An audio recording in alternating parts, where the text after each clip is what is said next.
de forma aproximada la resistencia unitaria por punta, QP y por fuste, QS, teniendo en cuenta si se trata de suelos granulares o suelo fino. No necesariamente por esta metodología analítica se pueden también obtener valores de la resistencia de pilotes. También podemos usar el método del SPT, el método de penetrométrico de cono. Tenemos otros métodos como el presurímetro, y así sucesivamente nosotros podemos determinar la capacidad portante aproximada de un pilote. También hacemos uso de la utilización de las pruebas de carga estática para lo que es el dimensionamiento de este tipo de estructura. Vamos a decir de que un pilote sometido a una carga determinada Q, introducido en el suelo, el equilibrio vertical de este pilote está compuesto por la resistencia de punta QP y la resistencia de fuste QS, ¿no? Tomando en cuenta una zona de influencia, ¿no? Como una zona pasiva y una zona activa en la punta. Para determinar los valores de QP, ¿no? Los valores de QS se van a determinar mediante una fórmula, tomando en cuenta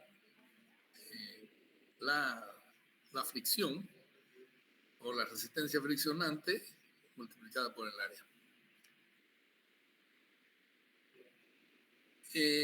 En suelos granulares la resistencia por punta es muy conocida, ¿no? Y la resistencia unitaria es igual a un valor FP multiplicado por la presión efectiva y por un coeficiente de Terzaghi NQ.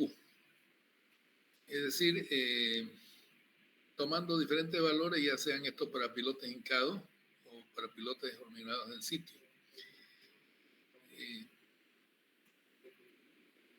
NQ es el factor de capacidad de carga y está definido por 1 más seno phi sobre 1 menos seno phi por E elevado a la pi por tangente de phi, donde phi es el ángulo de rozamiento interno del suelo.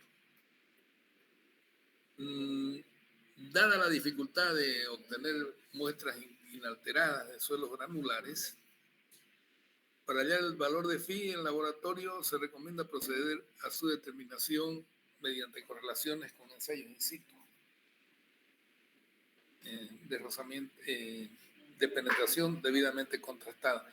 Es decir, que el ángulo de fricción interna del suelo granular es un poco difícil porque se necesitan muestras inalteradas y eso es un poco complicado, llevar un suelo granular al laboratorio sin puramente, digamos, como se encuentra en el lugar, ¿no? Con muestras indeformadas. Para ello, generalmente hacemos uso del ensayo del SPT. Resistencia unitaria por fuste. Bueno, acá tenemos la fórmula para la resistencia unitaria, que es la presión efectiva en la altura determinada o en el estrato determinado, ¿no? Multiplicado por un coeficiente de empuje horizontal, multiplicado por la fricción y por la tangente de phi. Estas fórmulas están acotadas tanto en punta como en fuste, de acuerdo a la normativa española, y dan valores aproximados sobre los valores de KF para los diferentes tipos de pilotes, ya sean pilotes perforados o hincados. Y para pilotes de hormigón in situ o de madera se tomará el valor de F igual a 1. Y para pilotes prefabricados de hormigón se tomará F igual a 0,9. Y para pilotes de acero, 0,8, porque esto es prácticamente lo que nos da la fricción del pilote. En suelos finos, La resistencia unitaria por punta está dada por un valor de NP multiplicado por CU, donde CU es la cohesión no drenada. El valor de NP puede, dependiendo del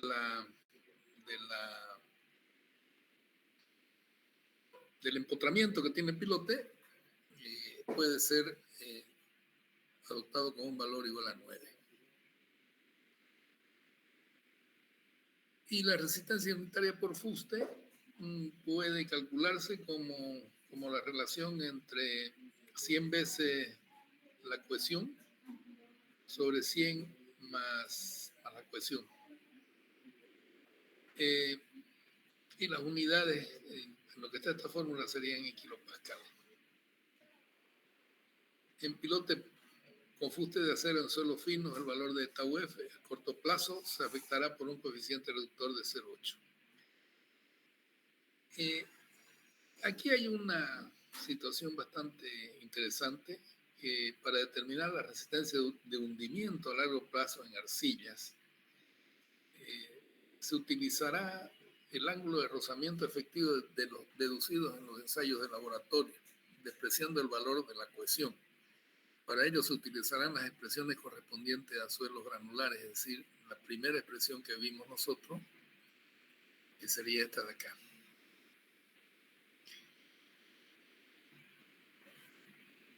La resistencia unitaria por fuste a largo plazo, tau F no superará, salvo justificación, el valor límite de 0,1 MPa. Conociendo ya, digamos, mediante cálculo los valores de la resistencia, tanto por fuste como por punta, y la resistencia total, por la capacidad portante total última del suelo, y si se realizan pruebas de carga, ¿no?, que pueden llegar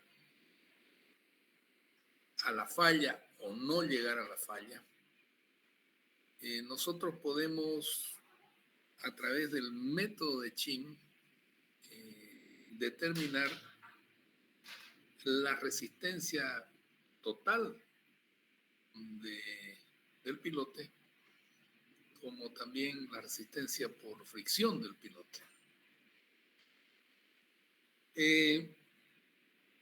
Las pruebas de carga sobre pilote se realizan generalmente para ver la integridad estructural, si la integridad estructural es satisfactoria y qué capacidad de carga real de trabajo está. O sea, la capacidad de carga real de trabajo que esté en concordancia, ¿no?, con la curva carga de asentamiento prevista. Para el ingeniero, la prueba de carga se considera satisfactoria cuando han podido determinar la resistencia última, que es el valor de la sumatoria entre la resistencia friccionante más la resistencia por punta.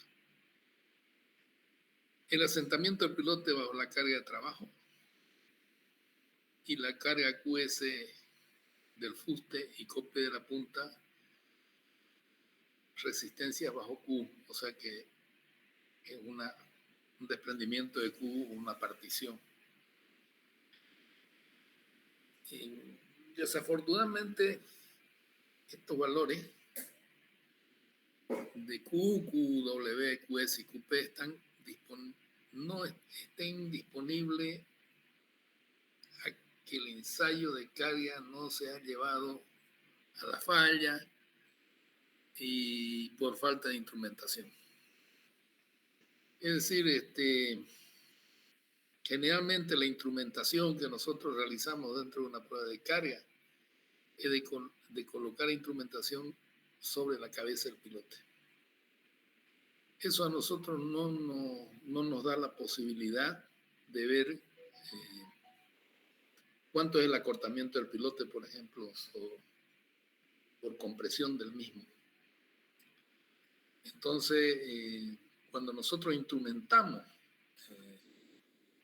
pilotes a lo largo del fuste, sí podemos nosotros determinar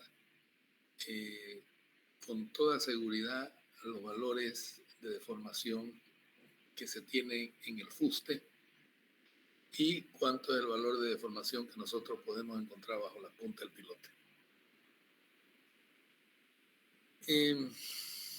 Para definir la resistencia final QU y posiblemente la resistencia del fuste QS, han habido autores como Van der Veen, Brink Hansen, Chin, Davidson, Mazurkiewicz, Fuller y Hoy y otros han propuesto métodos basados en aproximaciones matemáticas o gráficas.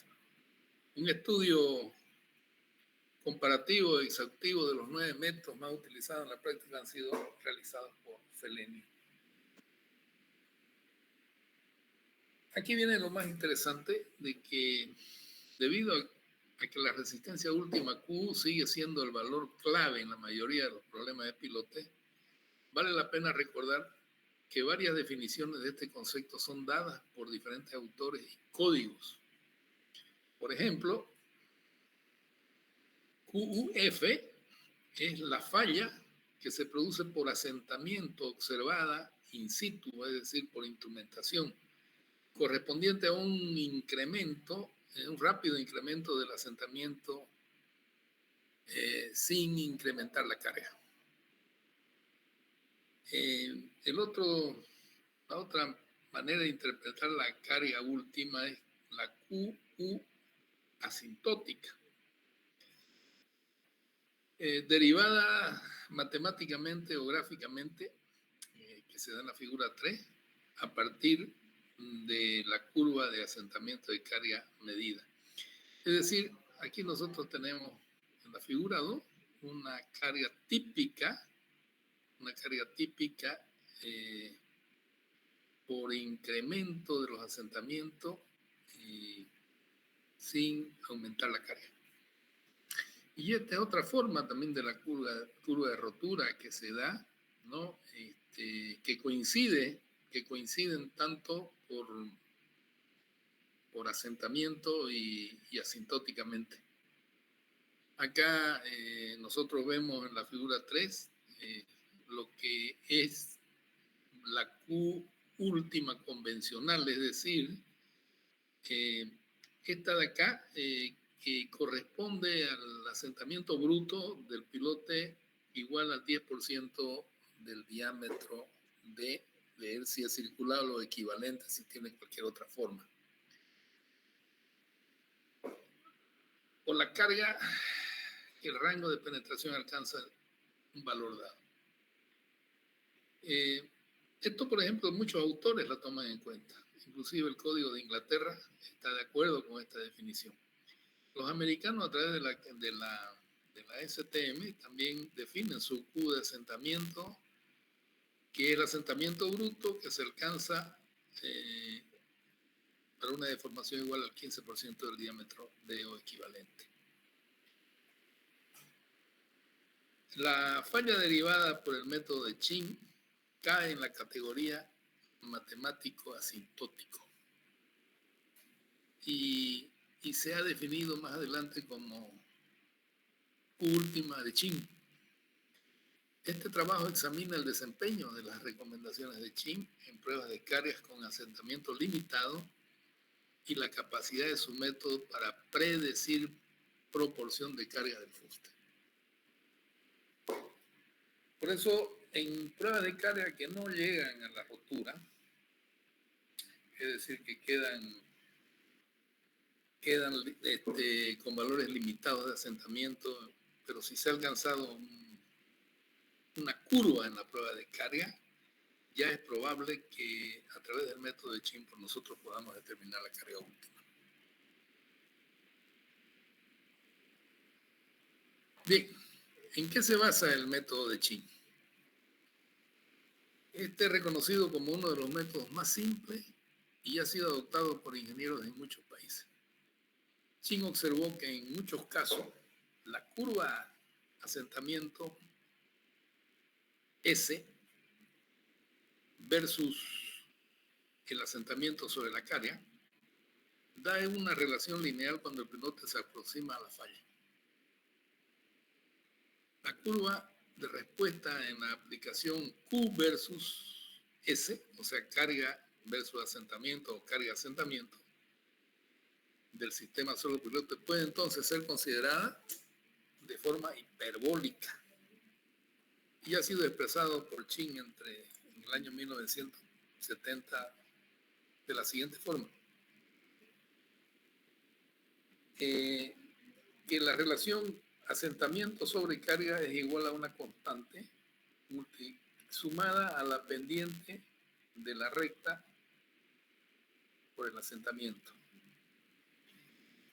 Usando diferentes notaciones, también la ecuación puede convertirse en ese supercludo igual a la derivada del asentamiento sobre la derivada de la carga, cuando Q tiende a 0, más la relación S sobre la Q asintótica. Es decir, el método se basa en que los resultados que da Chin son apegados a las roturas asintóticas. Pero esto se puede llevar también al método convencional del 10% o al método convencional también americano del 15%.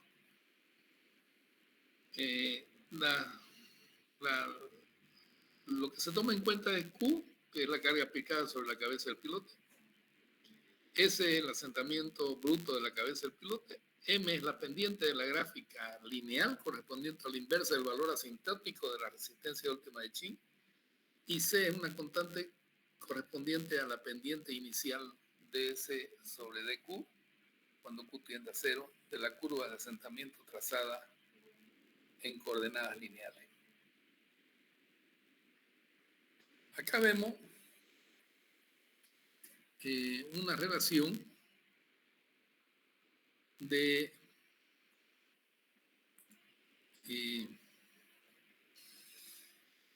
un momentito, por favor, ya.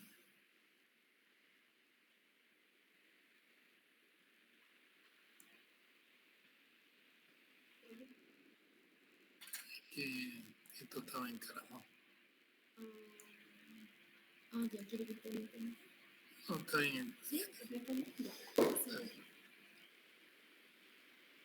Si nosotros tomamos en cuenta una curva, de acuerdo a esta figura 4, que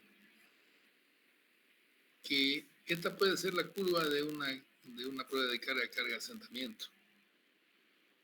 Si nosotros, manteniendo en las ordenadas el asentamiento S y convirtiendo en las abscisas, tomando en cuenta los valores de este asentamiento sobre la carga Q, vemos de que la ubicación de los puntos de esta prueba de carga se vuelve lineal. Si esta curva lineal se muestra en dos etapas, como la composición de una curva A y una curva B, o una recta A y una recta B, la recta A corresponde al valor de la resistencia a la fricción y la recta B corresponde a la resistencia total. Aquí podemos ver de que el 4A es la curva típica de carga de asentamiento versus S versus Q. En B, una relación de una línea recta versus S sobre Q. Y C, la relación bilineal para los valores S versus S sobre Q sobre pilote.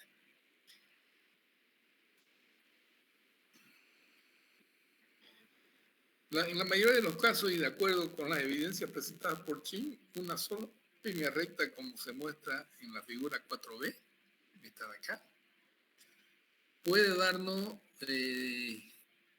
la situación de que o es un pilote puramente friccionante o es un pilote que trabaja directamente por punta.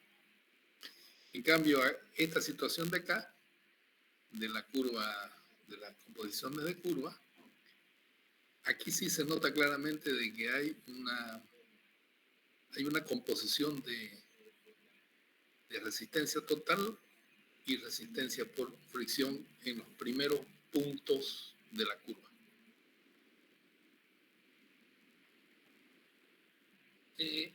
Se supone que el gráfico de la figura 4B, o sea, está de acá, lo que está escrito modela el comportamiento de un piloto que soporta la carga principalmente a través de la fricción del fuste o puramente por punta.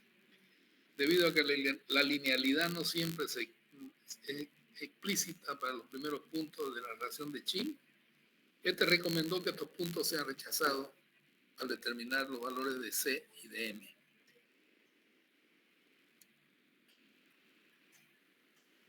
Se supone que la gráfica bilineal, con sus dos líneas rectas que se intersectan en la figura 4C,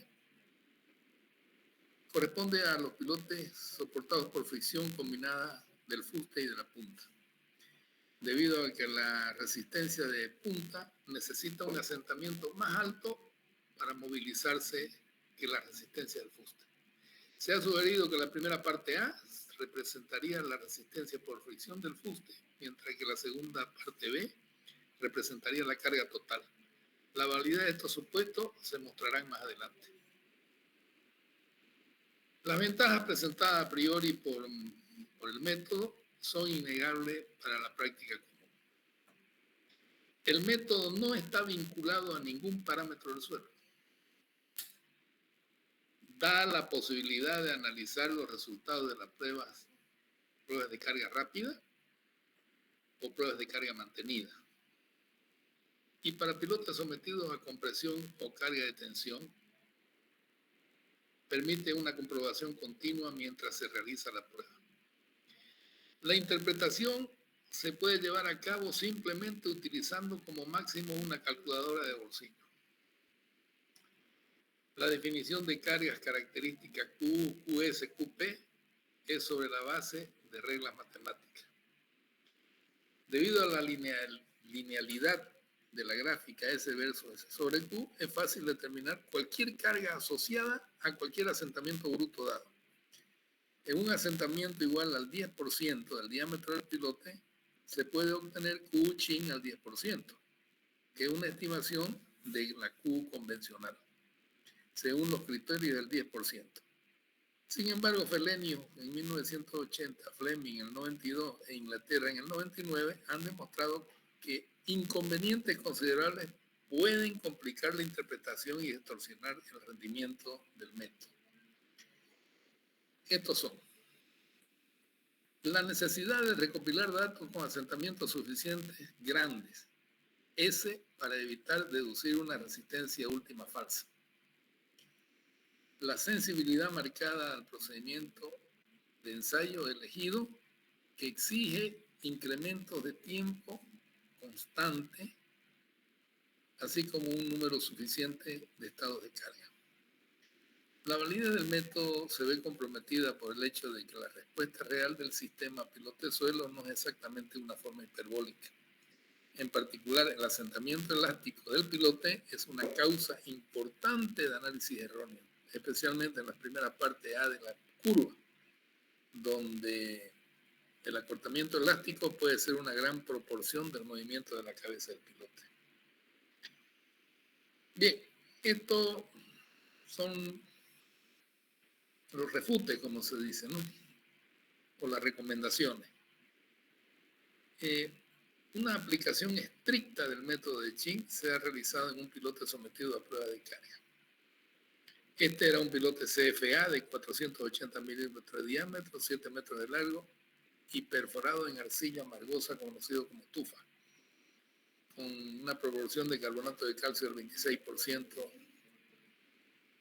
A nivel de la punta del pilote, el suelo se caracteriza por una resistencia de cono, CPT, QC igual a 5 megapascales, y una presión límite del ensayo del presiométrico MT con PL igual a 1.8 MPa. El nivel freático se encuentra a 4 metros de profundidad. Bueno, no interesan estos valores, lo que nos interesa ver aquí es qué tipo de curva nos da durante el ensayo. En esta prueba sí el piloto fue instrumentado por un sistema de extensómetros extraíbles, lo que permitió medir la movilización de la resistencia del fuste y de la punta durante las etapas de carga. El piloto se cargó de acuerdo con un procedimiento de ensayo de carga mantenida con 13 pasos de 100 kilonewton, o 13 estados, cada uno mantenido durante 60 minutos. La última carga, la Q máxima,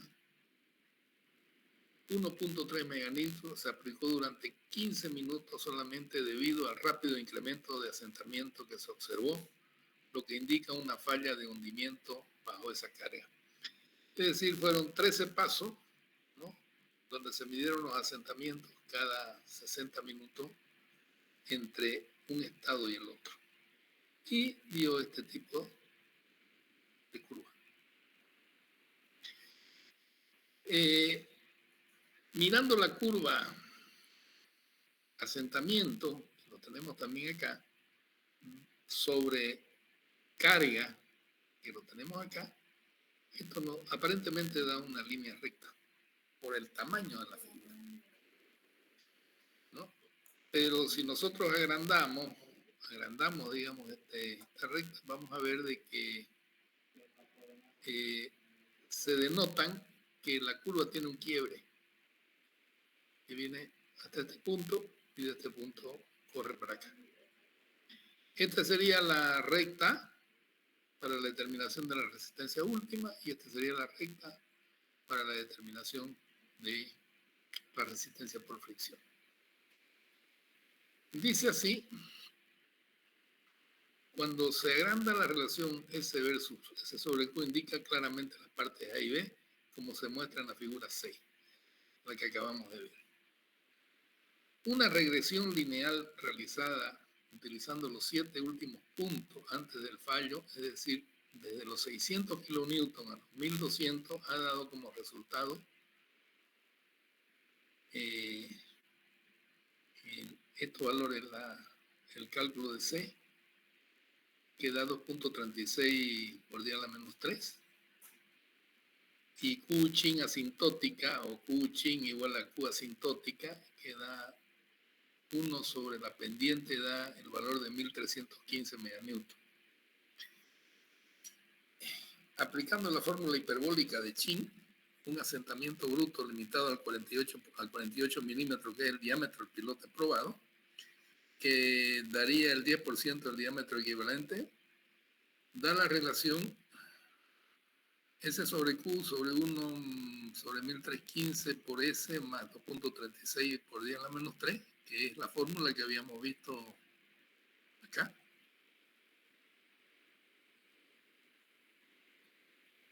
Y ponerlo en esta forma, ¿no?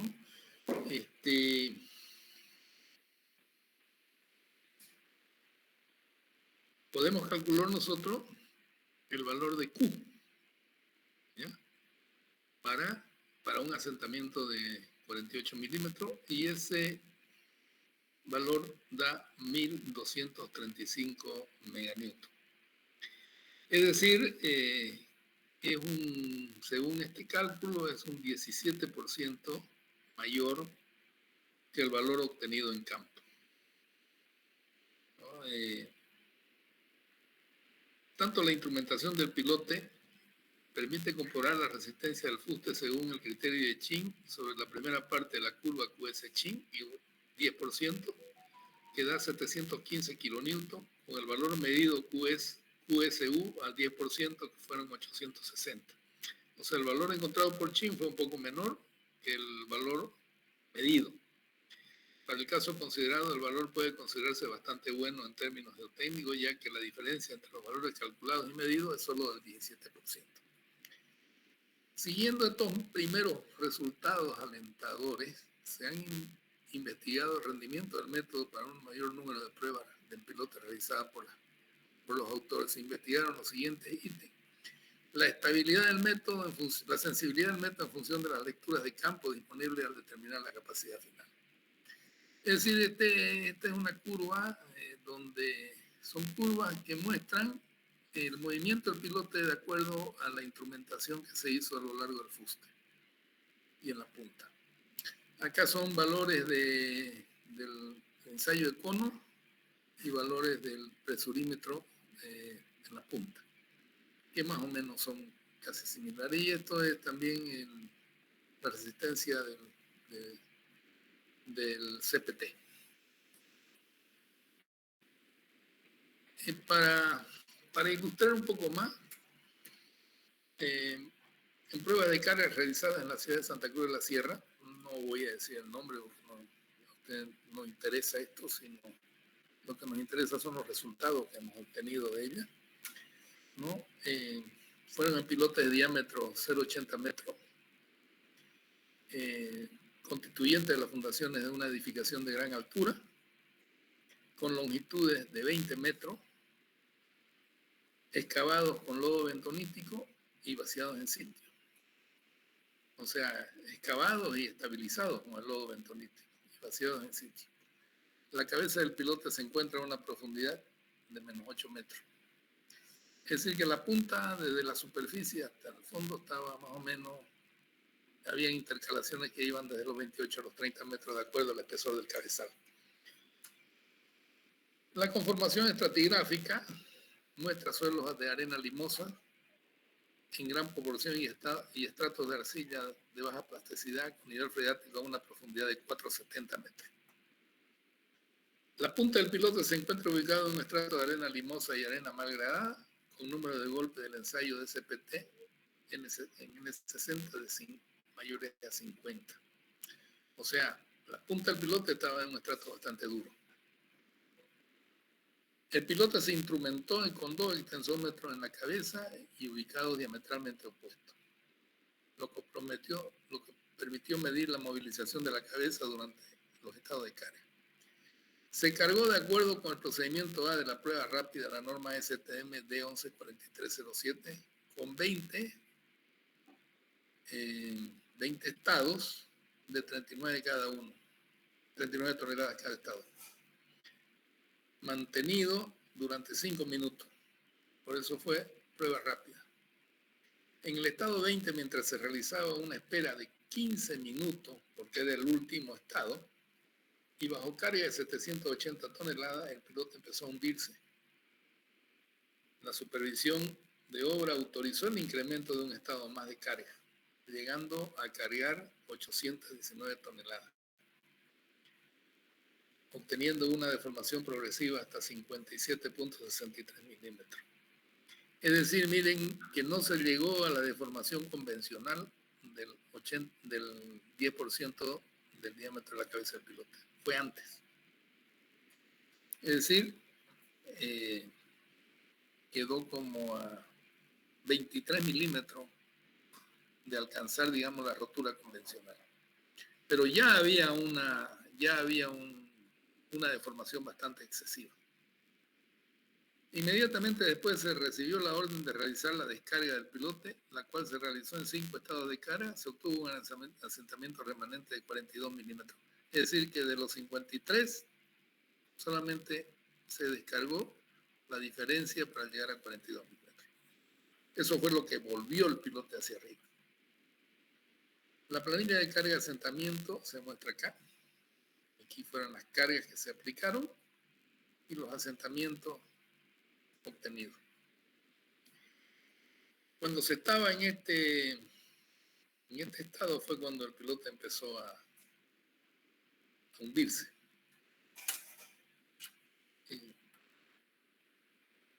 La curva de carga de asentamiento producto de la prueba de carga fue medida hasta este punto de acá. ¿Ya? Es decir, nos dio esta curva típica y clásica, ¿no?, de falla por hundimiento, QF, y muy próxima a ser una falla asintótica, también porque esta línea roja, si ustedes ven, casi es la asíntota de la curva. Para determinar la carga última, porque aquí no se determinó en la prueba de carga la carga última, ¿no? Sino se llegó hasta un valor muy próximo a ella.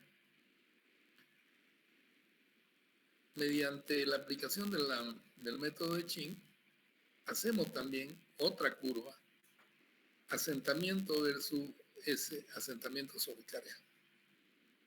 Y obtenemos esta gráfica, o sea, dos gráficas quebradas.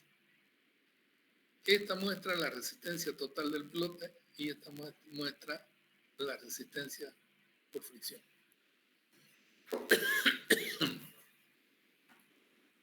Esta es la ecuación hiperbólica de Chin, que se obtiene de una regresión matemática a través de esta fórmula, ¿no? Lo que se hace es ubicar los valores en cada lugar. Aquí el valor de X representa el valor de S, ¿ya? Y el valor de Y representa el valor de S sobre Q. Bueno, mediante la ubicación de estas ecuaciones, tanto para la carga última de rotura y la carga por fricción, se deduce de acá, ¿no? Se obtiene el valor de la carga de la rotura coasintótica de 978.63 toneladas. Sería la carga de rotura asintótica calculada por Chin. Y aplicando la fórmula hiperbólica de Chin, para un asentamiento bruto de 80 milímetros, que es el asentamiento convencional, se puede obtener que el valor de la carga de rotura convencional, de Chin convencional o de Chin al 10%, es de 832 toneladas. Perdón, de 875.28 toneladas, que es un 5% mayor que la capacidad de campo, la capacidad de carga obtenida en campo, más o menos con aproximación de la curva, de 832 toneladas.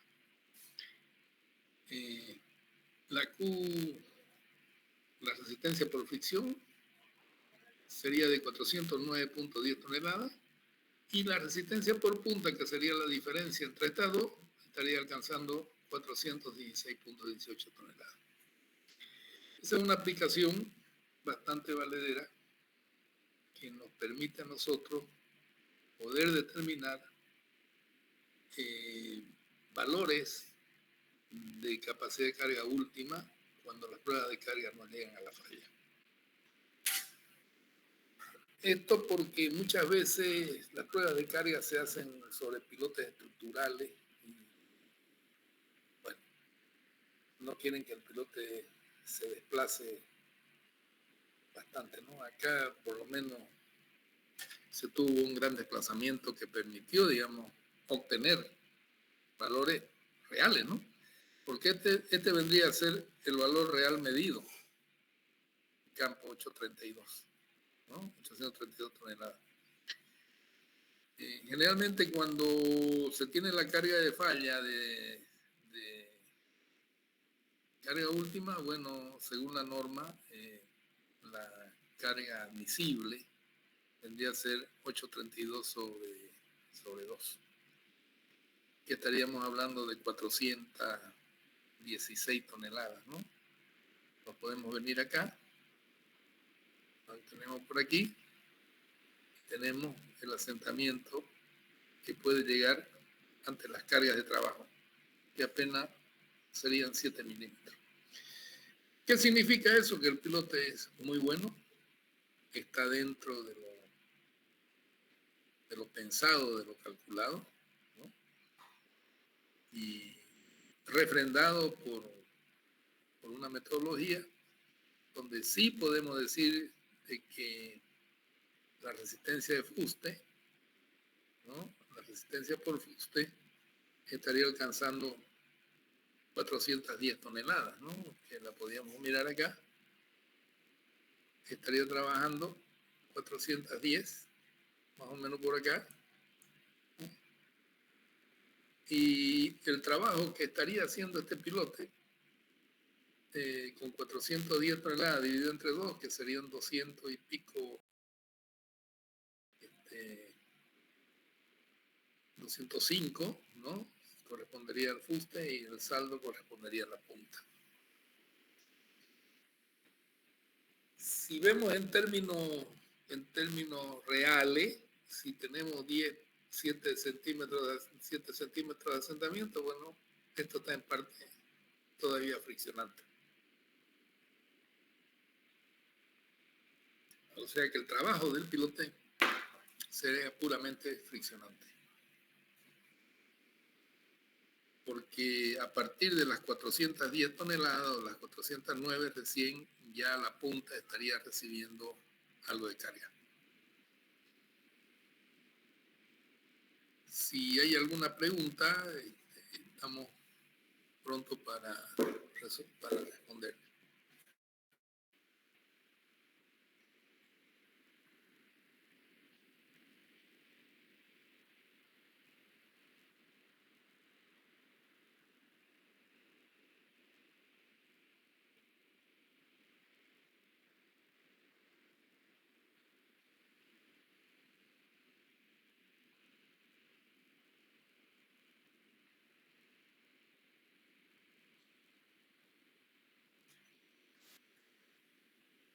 ¿Alguna inquietud?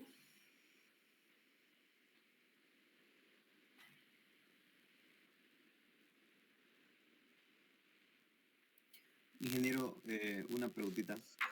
Sí. ¿La capacidad resistente del pilote entonces va a estar dada por un desplazamiento límite o es más por la carga que pueda resistir? Bien, como le digo, aquí hemos analizado pruebas de carga que no han llegado a la rotura, ¿no? Y que a través del método de Chin, nosotros hemos podido calcular con una aproximación muy valedera, ¿no? La resistencia última del pilote a la que estaría sometido, o lo que aguantaría, digamos, el sistema suelo pilote, ¿no? Lo importante de esto es de que nos permite, de alguna manera, terminar un problema que no se pudo hacer durante el ensayo y evitar, digamos, la instrumentación del pilote para determinar las cargas por fricción. Es decir, ambas soluciones están llegando a una convergencia, ¿no? Lo que eso para nosotros, digamos, es pero muy valedero, el decir dónde estoy respecto de la carga de trabajo, dónde estoy ubicado con mi carga de trabajo.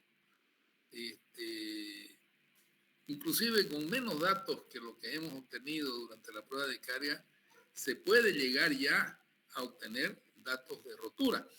Porque si nosotros miramos la linealidad de esta recta de aquí, esta linealidad, ¿no?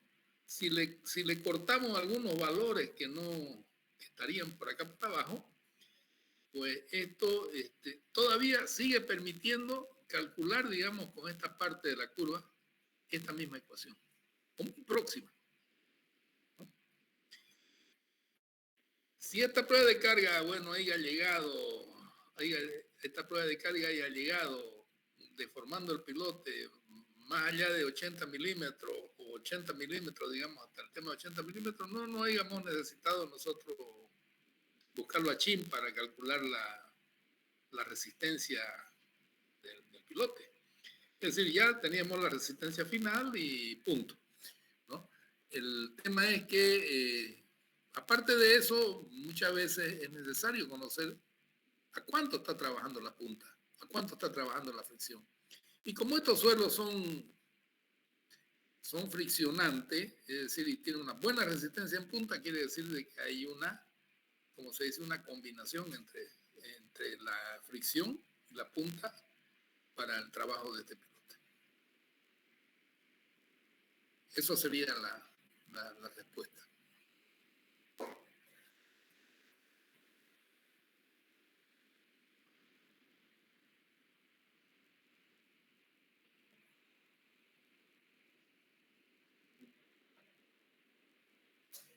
Ahí tenemos la vista de la curva carga-asentamiento.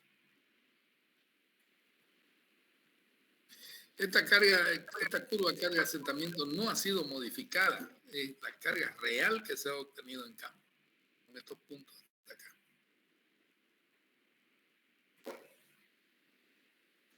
Ya lo que ha sido trabajado es la continuidad de esta curva, ¿no? Para que esté en concordancia, digamos, más o menos con Chin, ¿no?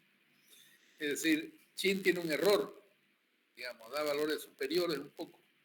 Entonces, se calcula el 5% menos, bueno, ya se tiene el valor hasta donde tiene que llegar, 8.32.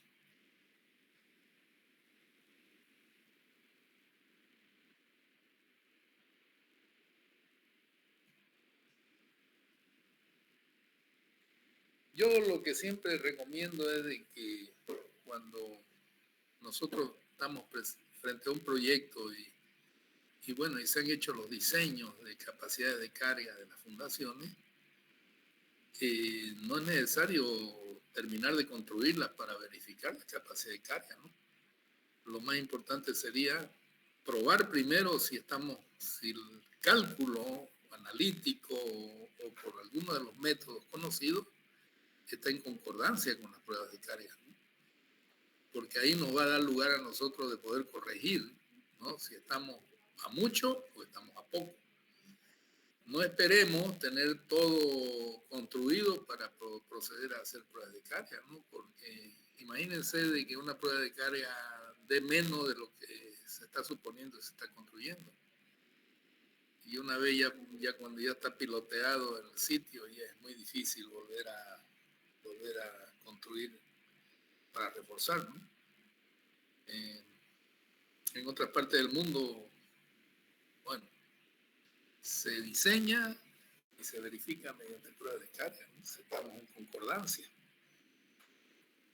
O también directamente se aplican pruebas de carga y de ahí se saca el valor de las capacidades de carga.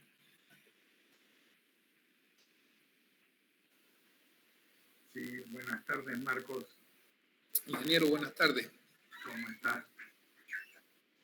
Hay un tema que me interesa, si pudieras tocarlo, porque creo que es de significativa importancia, y más en este momento con las crecientes que estamos teniendo en los ríos de la zona, más que de la zona del país.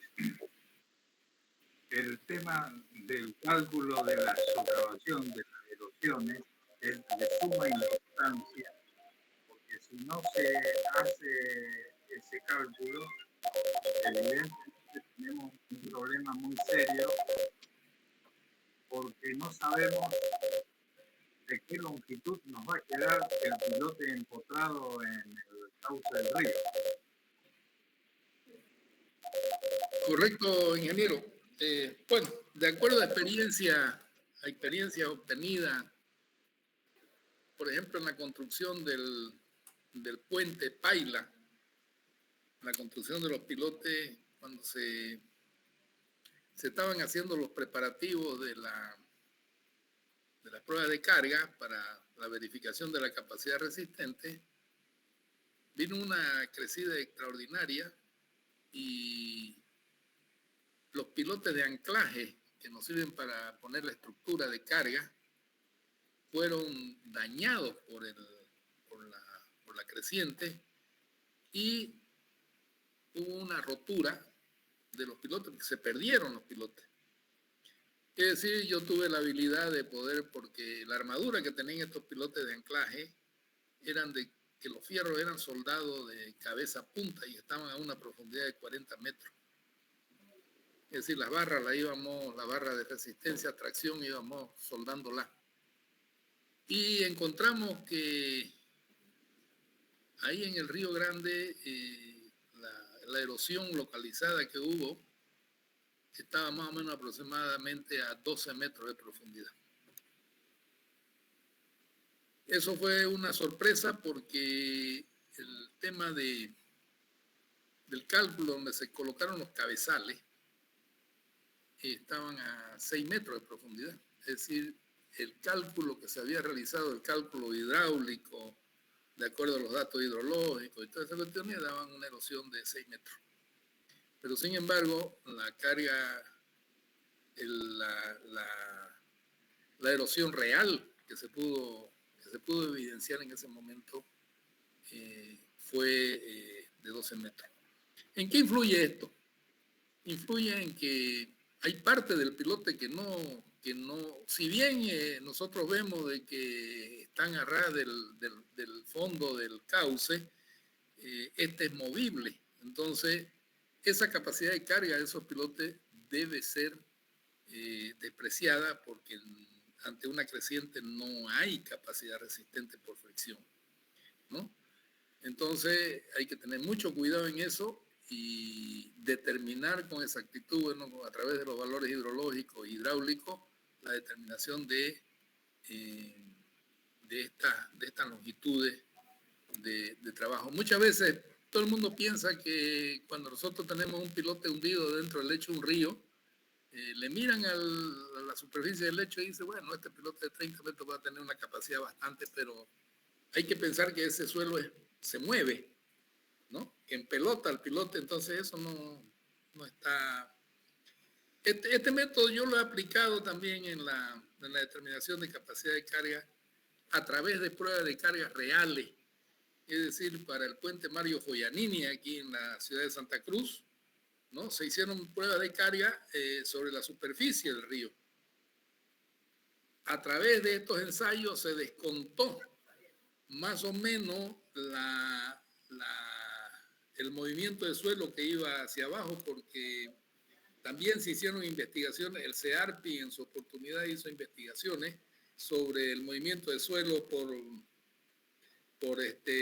erosión, por obstáculos, y se determinó que la zona entre Santa Cruz y el puente de la Bélica estaba alrededor de entre los 10 y los 12 metros. Es decir, que acá se descontó también para el puente Mario Foglianini esa capacidad de carga friccionante. Y se determinó ya la capacidad de carga real de los pilotes.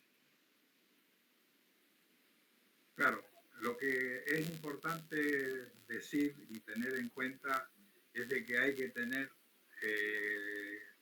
en la longitud definitiva de la longitud de pilote a ejecutar esa erosión que se va a producir y que no es lo mismo cuando tenemos suelos granulares que cuando tenemos suelos cohesivos.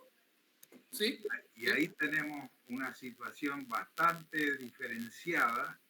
Y por otro lado, el diseño de las pilas respecto a la corriente del agua también tenemos que tener en cuenta para que haya menos fricción, menos empuje y tengamos menos longitud necesaria. Ese es el tema, ¿no es cierto? Sí, correcto.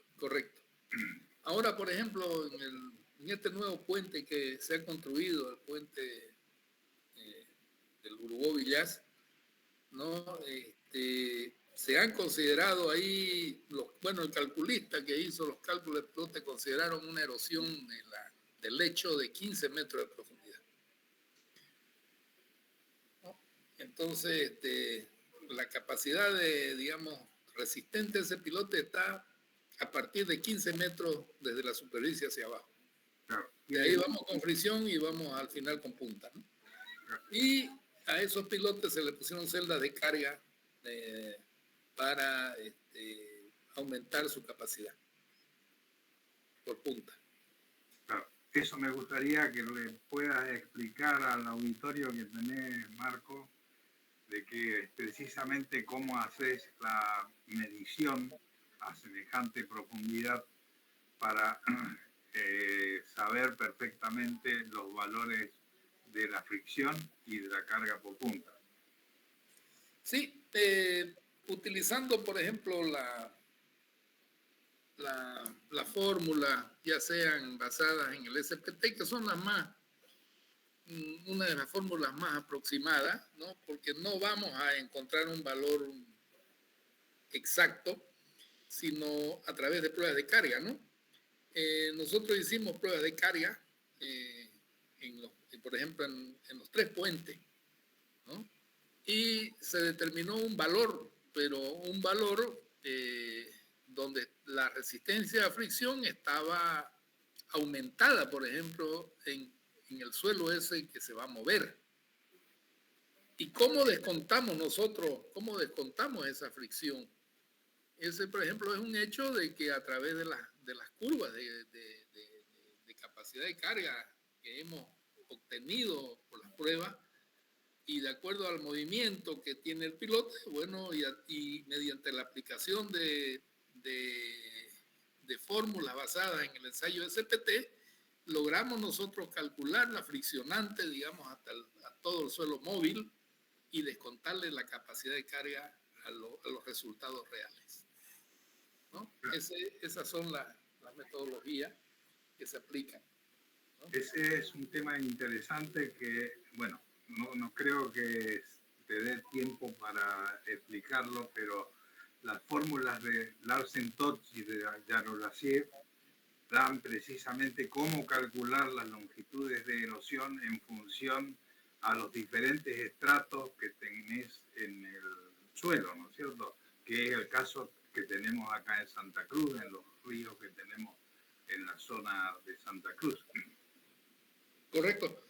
Lo que pasa es que no mencionamos, ¿no? Los datos obtenidos durante la investigación del subsuelo, es decir, el perfil estratigráfico donde nosotros podemos ver de cómo está conformado el suelo desde la superficie hasta la profundidad erosionable, ¿no? Y aplicar, digamos, las metodologías necesarias para poder determinar, digamos, esas cantidades de carga perdida por el movimiento del suelo, ¿no? Como dice usted, a través de ciertos mecanismos, de ciertos valores, nosotros podemos, sí, más o menos alcanzar valores muy cercanos a la realidad, ¿no? De acuerdo, gracias, Marco. Okay, ingeniero. ¿Alguien levantó la mano? Hola. Victoriano Sanginés, adelante.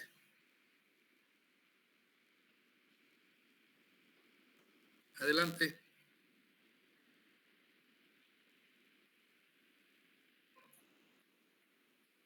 Abra su micrófono, por favor. Víctor Alfonso. Abra su micrófono.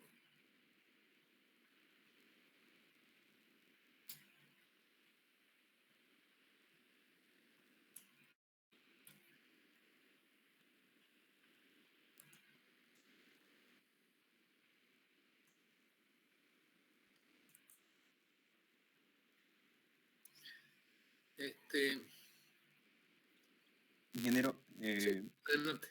cuando se trata entonces de los pilotes en las pilas de puente, solamente se les cuenta la parte que va a ser erosionada, porque había escuchado, Sí, para calcular la capacidad portante real, ¿no? del pilote bajo estas circunstancias. y en el cálculo igual es de la misma manera, porque había escuchado que solamente se la diseña con la resistencia de punta, ¿no? Y no se la debe considerar lo que es la resistencia por fute o lo que es fricción. Se elimina la resistencia friccionante en el suelo móvil, en todo lo que se va durante la creciente. Muchas gracias. Eso se elimina, pero hay una parte friccionante también porque si usted deja un pilote solamente trabajando por punta sobre el fondo que se ha erosionado, bueno, ese pilote se va a mover, ¿no? Por eso es que tiene que estar bastante bien empotrado, de conocer el cálculo de esa altura móvil de suelo o erosionable, y bueno, implantar el pilote mucho más abajo para tenerlo firme, ¿no? Hay que tener un buen empotramiento, porque si no el pilote se va a inclinar o se va a mudar, ¿no? Es por ello que por ejemplo, en los ríos como el Piraí, que tienen, digamos, profundidades de erosión entre 10 y 15 metros, bueno, el pilote tiene que estar muy bien plantado más abajo, ¿no? Y hay que ver cuál es la estabilidad que tiene ese pilote, ¿no? Frente, digamos, a las crecientes. O sea, todo eso ingenierilmente, matemáticamente, es calculable, ¿no? O sea, por eso es que los pilotes siempre están 20 metros empotrados, ¿no? Que es lo más necesario.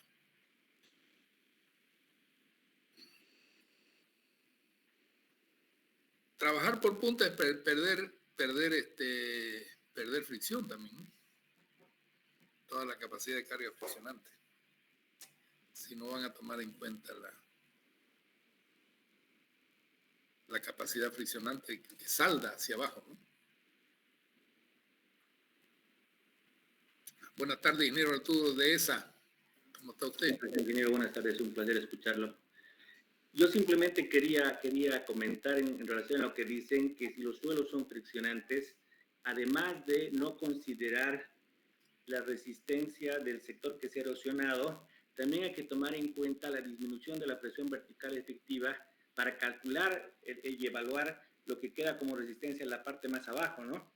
Porque así es. Al perderse presión, también se va a perder resistencia en el sector de más abajo. O sea, realmente sí. El análisis tiene que ser integral. Correcto, eso es correcto. Porque no podemos decir nosotros que si hay una erosión de 10 metros, bueno, y nosotros hemos calculado, digamos, la capacidad resistente primero con una presión efectiva creciente, bueno, vamos a hacer valer, bueno, tendríamos que calcular el pilote con una presión que nace en cero después de los 10 metros de erosión. Como por ejemplo lo indica la norma española, ¿no? De que para el cálculo de presión efectiva en el cálculo de pilote hay que trabajar con la presión a partir de la excavación hacia abajo. Y eso es como una excavación que hace el propio río, ¿no?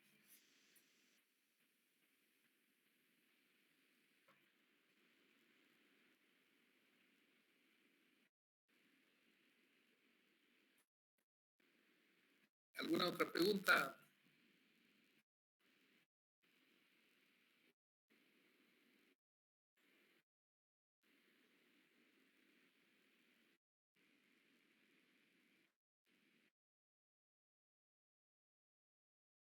Ingeniero, y en cuanto a la profundidad que se va a erosionar, ¿no? Que eso es calculable, con respecto a eso, ¿se toma alguna medida de seguridad o algún factor de seguridad?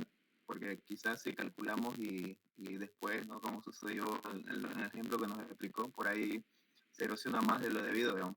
No sé si hay algún factor de seguridad que se toma ahí. Bueno, dentro de los, por ejemplo, de los lugares donde estamos trabajando hay que hacer todas las investigaciones del caso, ¿no? Yo le hablo así porque yo fui trabajador del CEARPI y fui uno de los que participó justamente en la medición de las profundidades de erosión del río, ¿no? Nosotros trabajamos con la misión técnica en la GTZ y trabajamos también con la ayuda europea que vino para justamente trabajar en este aspecto para dar comodidad, digamos, a las posibles estructuras a construirse, digamos, para el cruce del río, porque ustedes saben de que, digamos, los lugares más apreciados ahora para hacer vivienda están al lado del urbano. Entonces eso ha sido, digamos, calculado mediante datos hidrológicos, hidráulicos y verificado con pruebas en el campo. Entonces, ahí hay una buena seguridad, digamos, de lo que es el río Piraí. Bueno, se nos va a presentar el caso de otros ríos donde no se tiene ningún tipo de conocimiento, pero a través de estudios muy bien, digamos, concienzudos, hidrológico, hidráulico, se pueden determinar con certeza, digamos, valores bastante aceptables, ¿no? Y de ahí para abajo ya lo que tenemos que ver la capacidad resistente del pilote. Ese es un tema de suma importancia, Marquito. La pregunta creo que fue muy interesante debido a que para cada tipo de suelo y para cada situación de corriente, o sea, para cada velocidad del agua, yo tengo efectos totalmente distintos. Entonces tengo que analizar qué es lo que pasa cuando tengo distintas alturas de creciente y con los diferentes tipos de suelo. Ese es un tema de significativa importancia para la pregunta que hizo el ingeniero recién. Sí, sí, correcto. Eso es correctísimo. Ese temita es bueno que lo toquemos más adelante para, digamos, como algo necesario, ¿no? De que todo el mundo conozca estos datos.